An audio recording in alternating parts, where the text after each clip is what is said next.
The dust swirled around Dakota Farrell's boots as he rode up to his ranch house that late afternoon in August 1878, his jaw dropping at the sight of a young woman in a faded blue dress, bent over his broken gate with a hammer in hand, working the split wood like she owned the place. He reined in his horse, Copper, and sat there for a long moment, watching her. She had chestnut hair pulled back in a practical bun, though several strands had escaped to frame her face, and she moved with the kind of confidence that came from knowing how to fix things. The gate had been hanging crooked for weeks now, ever since that storm had blown through Las Cruces, New Mexico territory, and he had not gotten around to mending it himself. Too busy with the cattle, always too busy. "Excuse me, miss," he called out, dismounting slowly. His voice came out rougher than he intended, colored by surprise and a long day under the sun. She turned, and he saw her face properly for the first time. She could not have been more than 22 or 23, with eyes the color of amber and a smattering of freckles across her nose. There was a defensive set to her shoulders, but also something else, a weariness that spoke of hard miles traveled. "I am fixing your gate," she said simply, as if that explained everything. "It was broken." "I can see that," Dakota replied, taking a few steps closer. He was 26, tall and lean from years of ranch work, with dark hair that needed cutting and eyes the blue-gray of a winter sky. "But that does not exactly explain why you are on my property doing it." She set down the hammer and straightened, wiping her hands on her already dusty dress. "My name is Amelia Bryant. I have been walking for 3 days, and when I got here I saw your gate hanging wrong. I thought maybe if I fixed it, you might give me some water and perhaps a meal before I move on." The honesty of it struck him. No pretense, no games. Just a straightforward exchange of labor for basic needs. He could respect that, even if the situation was unusual. "You walked for 3 days. From where?" "El Paso," she said, and there was something in her tone that suggested she would not be saying more about why or what she had left behind there. Dakota nodded slowly. The sun was starting to dip toward the horizon, painting the desert landscape in shades of gold and orange. "Well, Miss Bryant, I appreciate the work on the gate.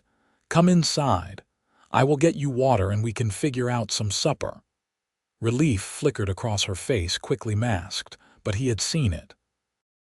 She gathered up the tools, which he recognized as his own from the barn, and followed him toward the house. It was a modest place, 2 rooms and a kitchen, but solidly built. He had constructed it himself when he bought the land 4 years ago, determined to make something of his life out here in the territory. Inside, the house showed the marks of a man living alone.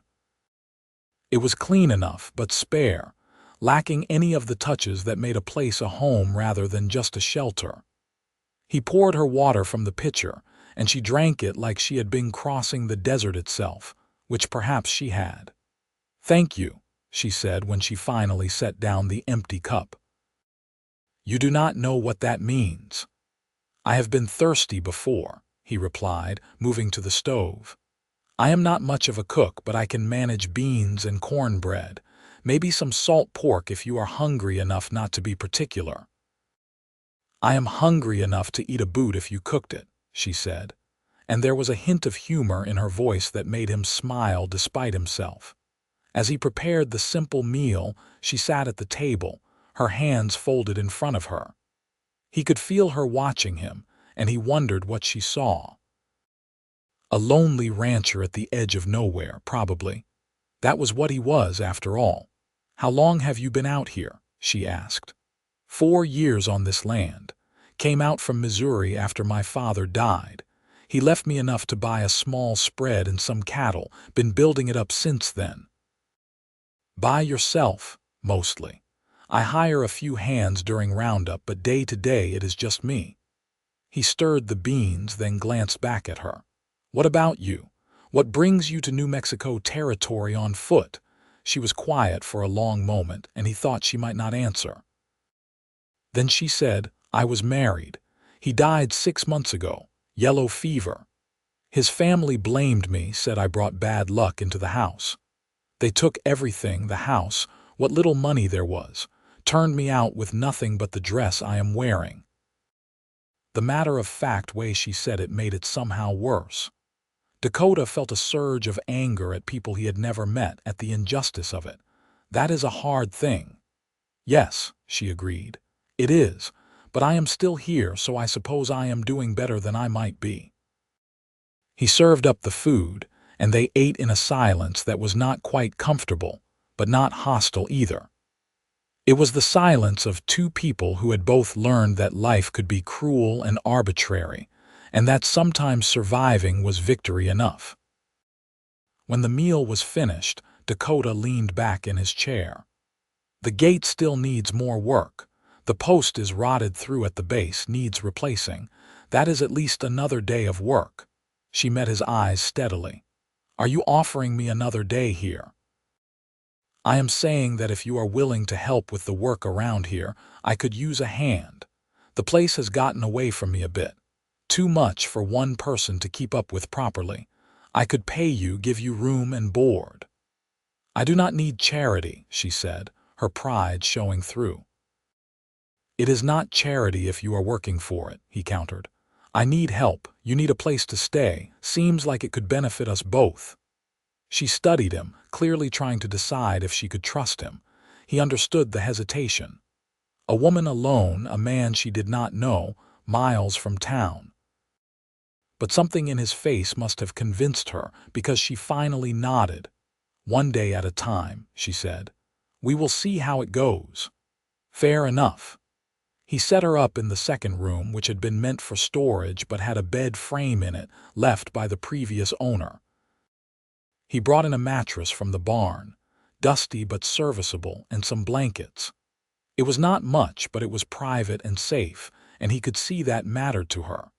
That night, lying in his own bed, Dakota stared at the ceiling and wondered what he had gotten himself into.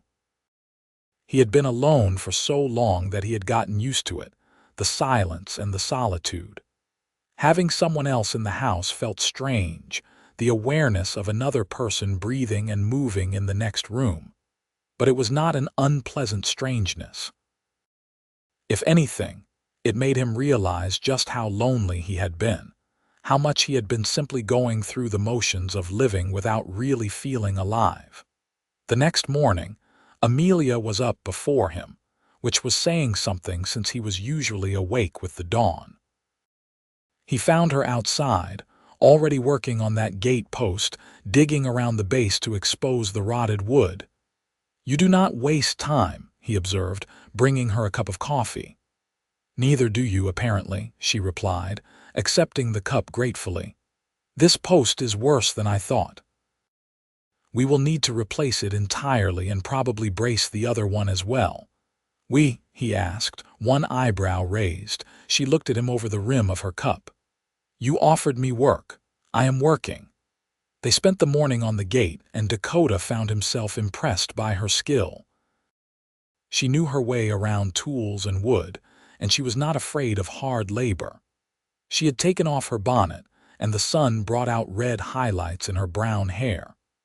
When she concentrated, she bit her lower lip slightly, and he found himself noticing that more than he should. Where did you learn to work with wood? He asked as they set the new post. My father was a carpenter. I helped him from the time I was old enough to hold a hammer. He always said a person should know how to fix things, make themselves useful. She paused, a shadow crossing her face. He died when I was 17. That was when I married Thomas. Seemed like the practical thing to do at the time. Did you love him? The question was too personal, and he knew it as soon as the words left his mouth. But she did not seem offended. She just considered it, her head tilted slightly. I respected him. He was kind to me mostly. But love, I do not know if I ever really understood what that was supposed to feel like. She looked at him directly. Did you ever love anyone? I thought I did back in Missouri. Girl named Sarah. But when I told her I was heading west, she made it clear she had no intention of leaving her comfortable life for the uncertainty out here. I left. She married a banker. End of story. You regret it, leaving? No, losing her. Not anymore.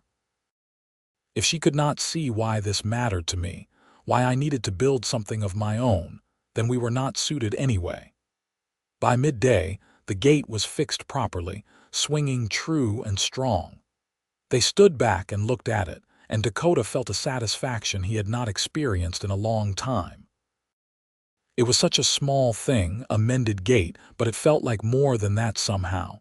"Thank you," he said. "It has been bothering me for weeks." "You are welcome. What else needs doing?" he laughed. "How much time do you have?" They fell into a pattern over the next several days. Mornings were spent on ranch work, mending fences, checking the cattle, repairing the barn roof where it leaked. Amelia worked beside him, and he found himself talking to her in ways he had not talked to anyone in years. She had a way of listening that made him feel heard, really heard, and she offered her own stories in return. Small things, memories of her father, observations about the landscape, thoughts on the world. She was smarter than her circumstances suggested. Well-read despite a limited education, curious about everything. Evenings, after the work was done, they would sit on the porch and watch the sun set over the desert. The silence between them became comfortable, the kind of quiet that did not need filling. Sometimes he would play his harmonica, simple tunes his mother had taught him. She would close her eyes and listen, and he would watch the peace settle over her features. A week turned into 2, and then 3. Dakota knew he should probably bring up the question of what came next, whether she planned to move on or stay. But he found himself reluctant to disturb the equilibrium they had found. He paid her every week fair wages, and she accepted the money with quiet dignity, tucking it away in a small cloth bag she kept in her room. One evening, as they sat on the porch after a particularly long day of moving cattle to a new pasture, she said, "You know, you never actually asked me to stay. You just keep finding more work for us to do." He looked over at her. The setting sun turned her hair to burnished gold, and there was something in her expression that made his heart beat faster. "I suppose I did not want to hear you say you were leaving." "Why?" It was a simple question, but the answer was complicated. Or maybe it was not complicated at all.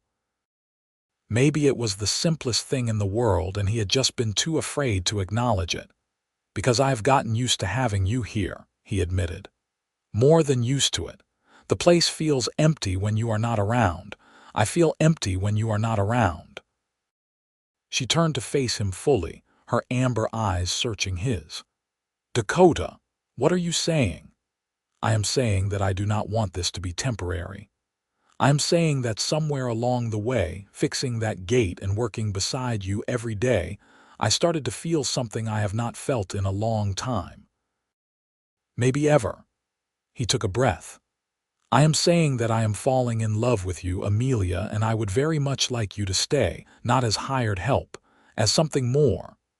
For a long moment she did not respond, and he felt fear clench in his chest.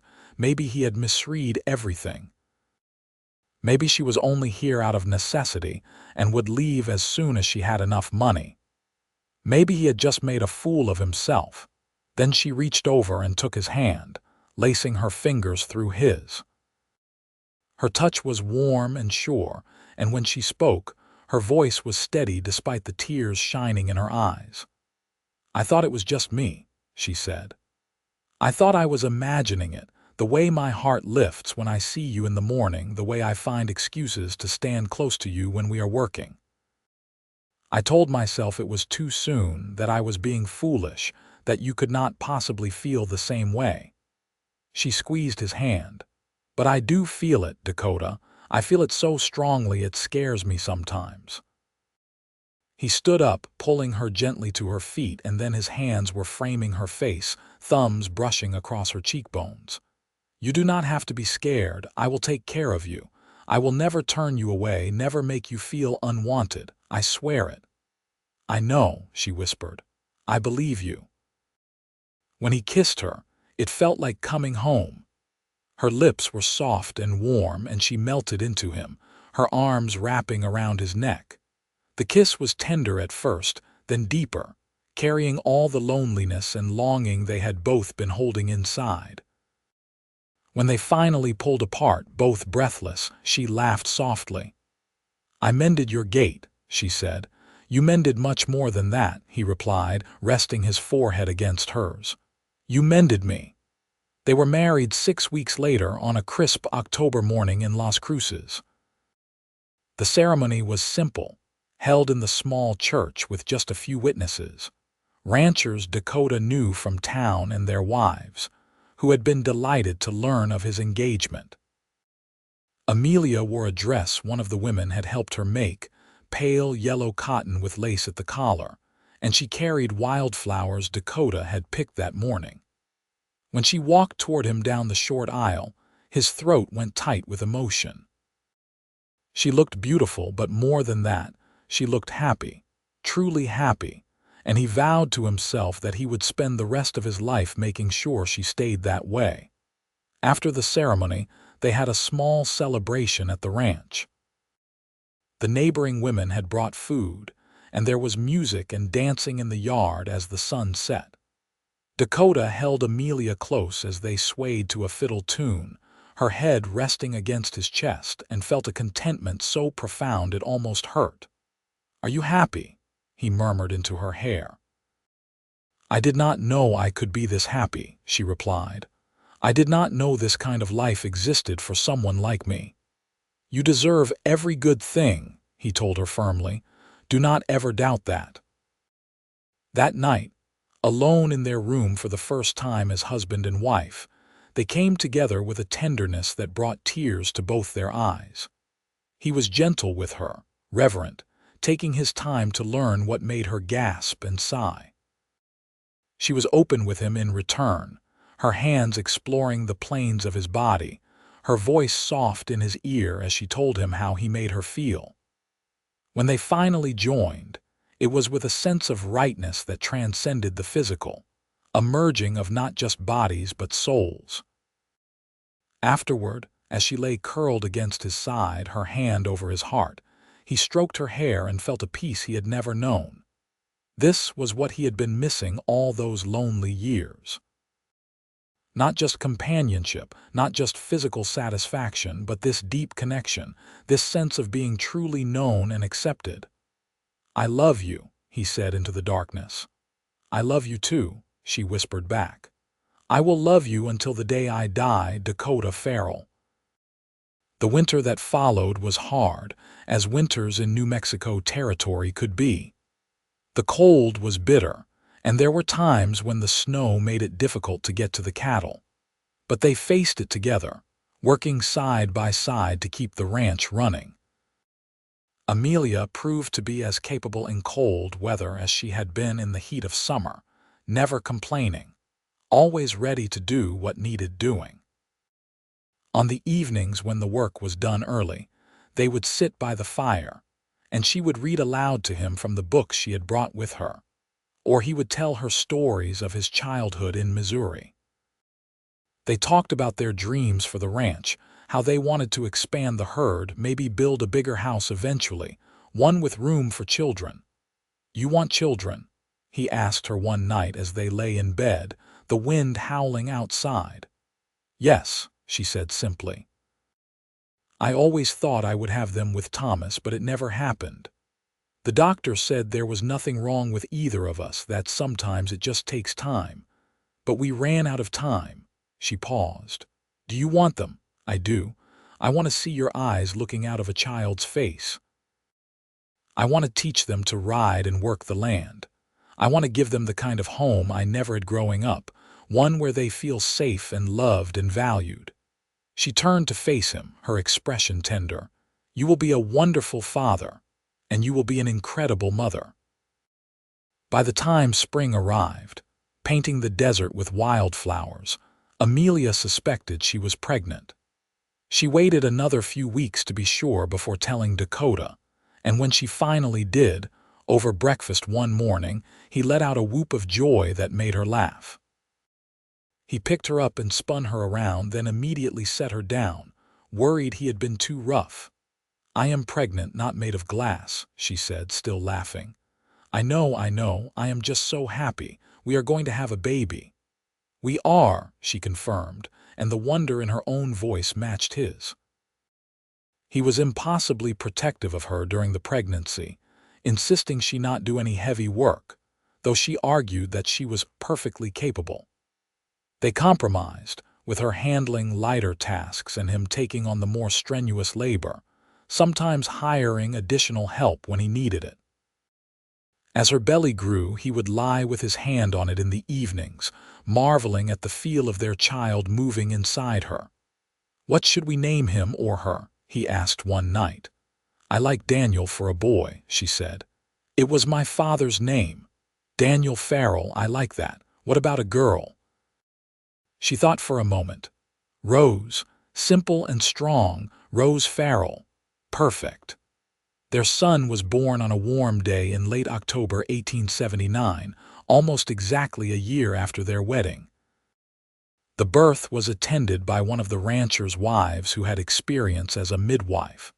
And though it was long and difficult, Amelia came through it with her strength intact. When Dakota finally got to hold his son, looking down at the tiny face, the shock of dark hair, the impossibly small fingers wrapped around one of his, he wept openly. "He is perfect," he breathed. "You are amazing. I cannot believe you did this." "We did this," Amelia corrected, tired but glowing with joy.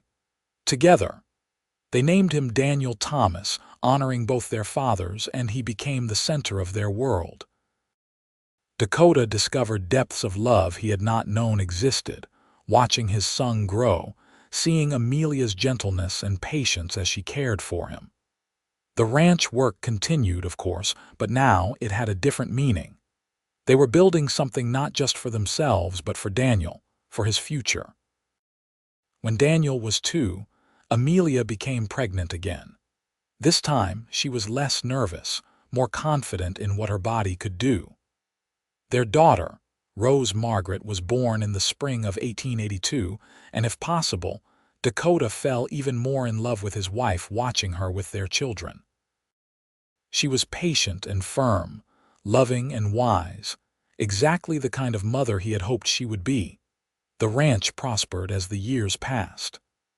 Dakota expanded the herd, built a new barn, and finally constructed the larger house they had dreamed about, with 4 bedrooms and a proper parlor.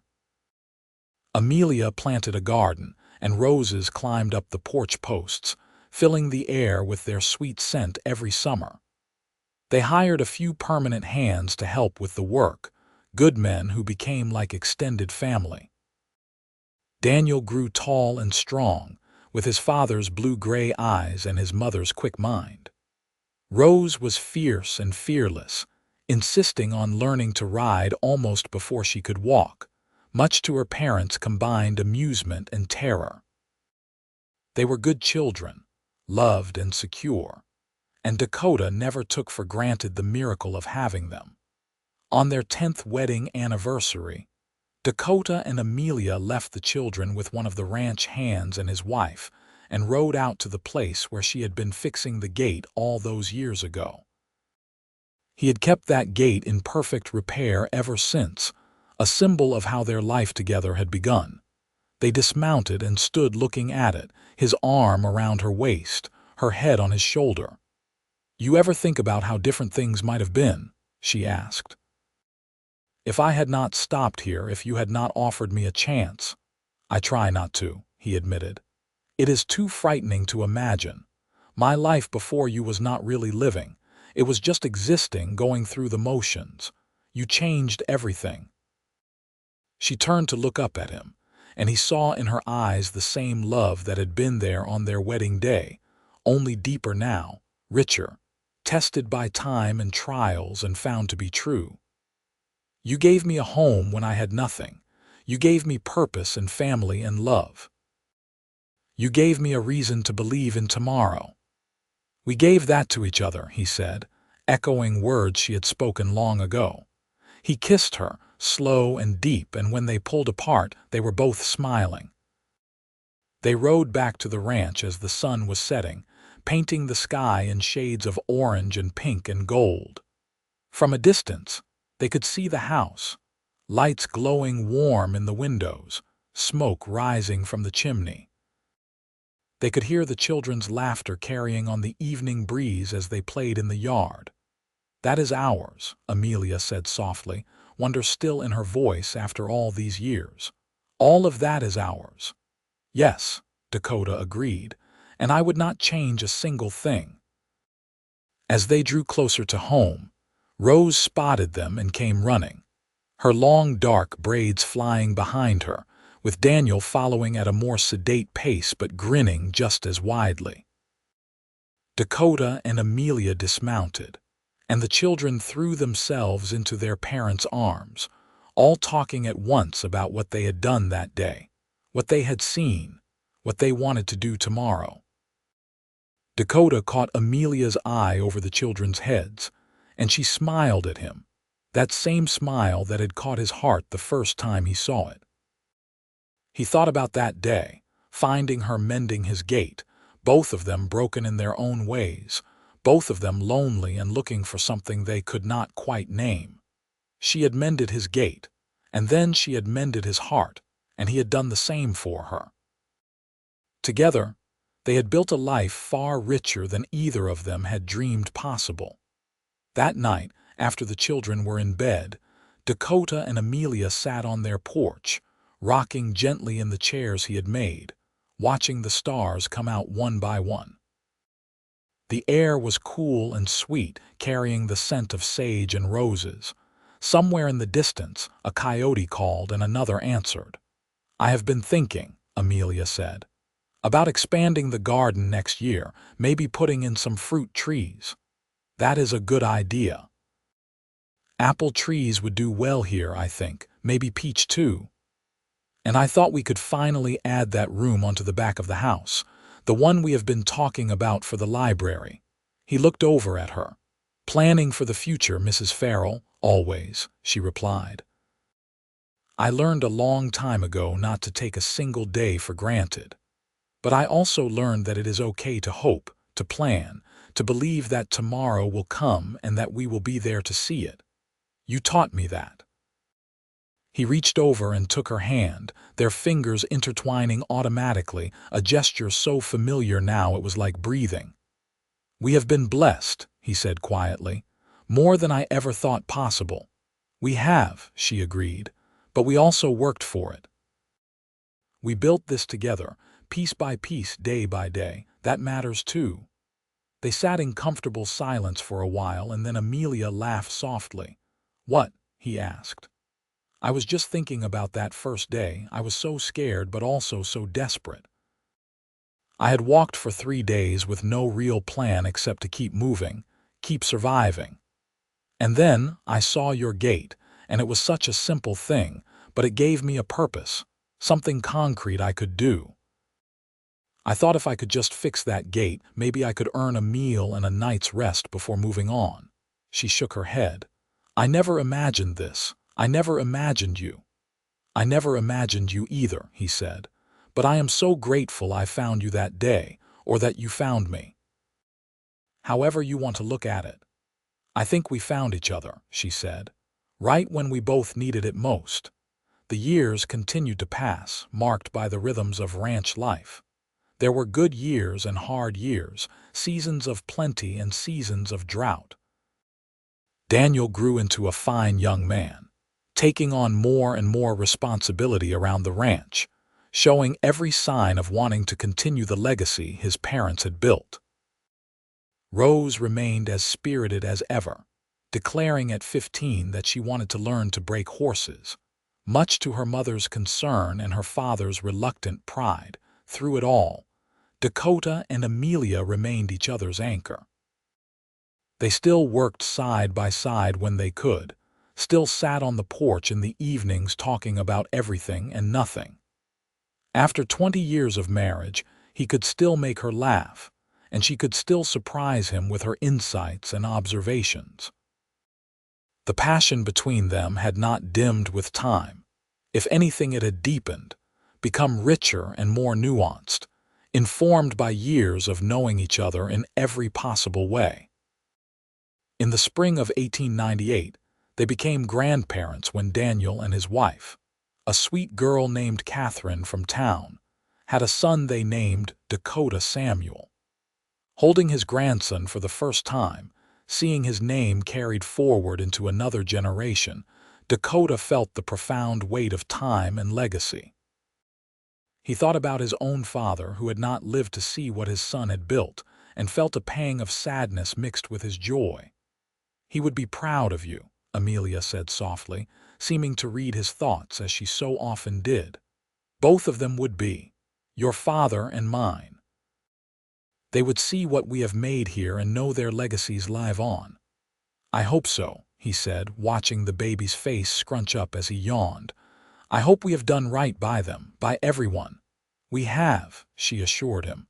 "Look around you, Dakota. Look at what we have built. Not just the ranch, not just the house and the land. Look at our family. Our children are strong and good and kind. They know how to work hard and love deeply. That is what we gave them. That is what matters." Rose married 2 years later to a young rancher from a neighboring spread, and though Dakota struggled with letting his little girl go, he could see that she had chosen well. Her husband, Samuel Fletcher, was steady and patient, able to handle Rose's fiery spirit while respecting her independence. They settled on their own land not far away, close enough to visit often but far enough to have their own space. On a warm evening in June 1900, Dakota and Amelia celebrated their 30th wedding anniversary. The family gathered at the ranch for a large celebration, with Daniel and Catherine and their children, Rose and Samuel, and many of the friends and neighbors who had been part of their lives over the years. As the party went on around them, Dakota pulled Amelia away to the old gate, the one where it had all started. It had been replaced twice over the years, but it stood in the same spot, marking the entrance to their land, their home, their life together. 30 years, he said, shaking his head in wonder. "It does not seem possible." "I know what you mean. Sometimes I still feel like that girl who walked up this road with nothing but hope and desperation. But then I look at everything we have, everyone we love, and I realize how far we have come." "Do you have any regrets?" he asked, knowing the answer but wanting to hear it anyway. "Not a single one," she said firmly. "Every choice I made led me here to you, to this life. How could I regret any of that?" She looked up at him, and her eyes were bright with tears of joy. "You asked me once to mend your loneliness, and I did. But you mended mine too. We healed each other." He kissed her then, with all the love and passion of their first kiss, with all the tenderness and depth of 30 years of marriage. When they pulled apart, both breathless and smiling, the sound of their family's laughter and voices carried to them on the evening breeze. "Come on," she said, taking his hand. "Let us get back to our party. They will wonder where we have gone." "Let them wonder," he said, but he allowed her to lead him back toward the house, toward the light and warmth and love that waited there. As they walked, he looked around at the land they had built their life on. The house, larger now than that original cabin but still recognizable as theirs. The barn and corrals, well-maintained and functional. The garden, lush with vegetables and flowers, the fruit trees they had planted now mature and bearing. The cattle dotting the pastures, their herd strong and healthy. And beyond it all, the vast New Mexico sky, endless and blue, arching over everything like a blessing. This was what they had made together. This was what love looked like when it was allowed to grow and flourish, when it was tended and cared for like the most precious crop. It was not always easy. Nothing worth having ever was, but it was real and true and lasting. The years that followed were good ones, watching their grandchildren grow, seeing Daniel take over more and more of the ranch operations as Dakota and Amelia began to slow down. They did not stop working entirely, that would never be in their nature, but they allowed themselves to rest more, to enjoy the fruits of their labor. On quiet evenings, they would sit in their chairs on the porch, hands clasped, watching the sunset paint the sky in brilliant colors. Sometimes they talked, remembering the past, discussing the present, wondering about the future. Sometimes they were silent, simply being together, the way they had been for more than 3 decades now. "Do you remember?" Amelia said one evening when they were both in their 60s, her hair now silver and his mostly gray. "That first night when you made me beans and cornbread, and I said I was hungry enough to eat a boot," he laughed. "I do. You looked so fierce and proud and scared all at once. I wanted to help you, but I did not know how to say it without insulting you. You did help me," she said. "You gave me a chance. That was all I needed. Just one person to believe I was worth taking a chance on." "You were worth everything," he said. "You are worth everything." She leaned her head on his shoulder and he wrapped his arm around her, holding her close. They sat that way as the sun dipped below the horizon and the stars began to emerge one by one, filling the sky with their ancient light. "I love you," she whispered. "I love you too," he replied. "Always." In the spring of 1912, they celebrated their 42nd anniversary. The ranch was thriving under Daniel's management, and they had 6 grandchildren now, with another on the way. Dakota's health had begun to decline slightly, his joints stiff with arthritis, his breathing sometimes labored after exertion. But his mind was still sharp, and his heart still full of love for the woman beside him. "We have done well, Haven not we," he said to Amelia as they sat together one afternoon, watching their grandchildren play in the yard. "We have done more than well," she replied. "We have built a legacy that will last long after we are gone. Our children and their children will remember us and the life we made here. That is more than most people get. I want you to know," he said, taking her hand, "that every day with you has been a gift. Even the hard days, the days when nothing went right and we thought we might lose everything, even those days were worth it because we faced them together." She brought his hand to her lips and kissed it gently. "I know. I feel the same way. You have been my partner in every sense of the word. My companion, my lover, my best friend. I could not have asked for more." They continued to live their lives with grace and gratitude, surrounded by family and love. When Dakota fell ill in the winter of 1914, at the age of 62, Amelia never left his side. She sat with him through the long nights, holding his hand, talking to him about their life together, about all the things they had seen and done. "I am not afraid," he told her one night when his breathing was particularly labored. "I've had a good life, a full life, more than I ever dreamed of. But I am sad to leave you." "Do not talk like that," she said, though her voice was thick with tears. "You are not going anywhere yet." But they both knew the truth. He was failing and there was nothing to be done about it. Modern medicine had its limits, especially out here in the territory, and sometimes a body simply wore out.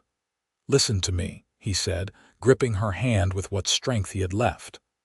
"I need you to promise me something. When I am gone, I need you to keep living. Really living, not just existing. Find joy where you can. Spend time with the children and grandchildren.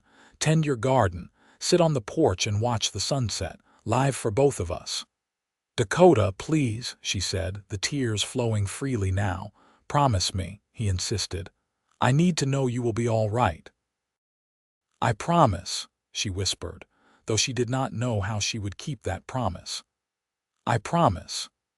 He died 3 days later, on a cold morning in February, with Amelia holding his hand and their children standing vigil around the bed.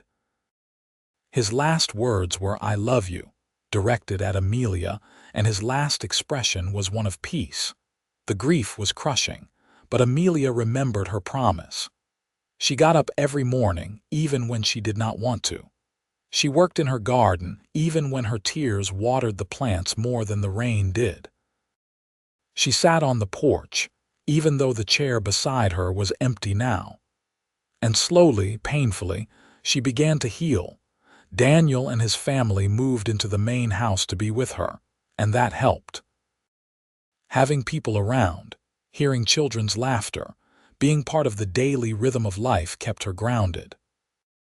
She told her grandchildren stories about their grandfather, about how he had found her fixing a gate, about how he had seen past her circumstances to the person she really was, about how they had built this life together from nothing. "He sounds wonderful," her oldest granddaughter said one day. "I hope I find someone like him someday." "You will," Amelia assured her. "When you meet the right person, you will know. Your heart will recognize them, and when you do, do not let fear hold you back. Love is the greatest adventure there is." Amelia lived for another 8 years after Dakota's death, dying peacefully in her sleep in the summer of 1922 at the age of 66. In those years, she saw the ranch continue to prosper, saw her grandchildren grow into fine young adults, even met a couple of great-grandchildren. She stayed true to her promise to Dakota, finding joy where she could, living fully even in the face of loss. On the day of her funeral, the whole community turned out to pay their respects. She had been a pillar of the community for more than 4 decades, known for her kindness, her strength, her wisdom. As they laid her to rest beside Dakota, Daniel spoke about his parents and the love they had shared. "My father found my mother mending his gate," he said. "And she agreed to mend his loneliness too. But what they really did was mend each other. They took 2 broken lives and made something beautiful. They showed us all what love looks like when it is real and true and lasting." That is their legacy, not just this ranch or the family they created, but the example they set. They loved each other fiercely and completely, every single day for more than 42 years. That kind of love does not die. It lives on in all of us. Years passed, and the ranch stayed in the family, passed down through the generations. The story of how Dakota and Amelia met became family legend, told and retold to each new generation. The gate at the entrance, though replaced many times over the years, always stood in the same spot, a reminder of where it all began. The house that Dakota built, expanded by Amelia, was carefully maintained, becoming almost a shrine to their memory. Their great-grandchildren and great-great-grandchildren walked the same land they had worked, tended the descendants of the roses Amelia had planted, watched the same sunsets they had watched from the porch. And sometimes, on quiet evenings when the wind was just right, people said they could almost feel them there still. Dakota and Amelia sitting together on that porch, hands clasped, watching over the land and the family they had created. Whether that was true or just wishful thinking, no one could say for certain. But the love they had shared was undeniable, woven into every board of the house, every fence post on the land, every rose that bloomed in the garden. They had found each other against all odds, 2 lonely souls in the vast New Mexico desert. She had mended his gate, and he had asked her to mend his loneliness too. In doing so, they had created something that transcended their individual lives, a love story that would be remembered and celebrated long after they were gone. Their legacy was not just the ranch or the family, though those things mattered. Their true legacy was the proof that love, real love, can heal the deepest wounds, can transform loneliness into joy, can turn two broken people into something whole and beautiful. They had shown that taking a chance on someone, offering kindness to a stranger, believing in the possibility of more can change everything. The sun set over the New Mexico desert, painting the sky in shades of orange and gold and pink, just as it had done every evening for countless years. The ranch house stood solid and welcoming, lights glowing in the windows. The gate at the entrance, sturdy and well-maintained, swung open easily on its hinges. And somewhere, in memory and in spirit, Dakota and Amelia Farrell sat together, watching the sunset, their love eternal and unending. Their story had begun with a broken gate and two broken hearts. It had ended with a legacy of love that would never be forgotten, a family that stretched across generations, and the enduring truth that sometimes the best things in life come from the simple act of offering kindness to someone in need. Dakota had found Amelia mending his gate that hot August day in 1878, and she had agreed to mend his loneliness too. In return, he had given her a home, a family, a purpose, and a love that lasted beyond death itself. It was a good story, the kind that deserved to be told and retold, passed down through the years. And in Las Cruces, New Mexico, in the hearts and memories of the Farrell family, it always would be. The cowboy and the woman who fixed his gate, who fixed his heart, who became his partner in building a life that meant something. Together, they had created their own kind of heaven right there in the New Mexico desert, and that was worth everything.